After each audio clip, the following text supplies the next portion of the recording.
Hi guys, my name is Em Furey and I'm one of the PhD ambassadors. Today I'm going to take you through 3 steps in how to complete a devil's press. Okay, so first of all you're going to need a pair of dumbbells.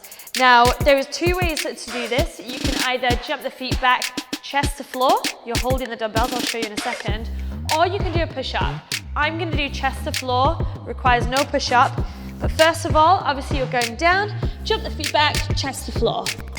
Okay, so step 2, obviously we're already on the floor. So what we're gonna do is bring it into a squat position. I'm gonna show you now. So if you get yourself down to the floor, drive your feet wide into that squat. You're still on this floor position, so you haven't lifted them off yet. And then finally for step 3, we are already coming in from step 2, that is the squat, deep squat position.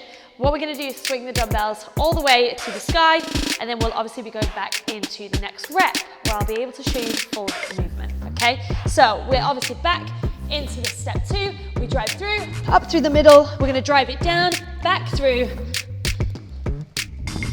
to the top. All right guys, that was my workshop Wednesday. So if you are gonna try this, make sure to take it light at first. It is basically a burpee as we bring the weights all the way up to the top. If you're feeling confident, go a little bit heavier, and I hope you enjoyed it.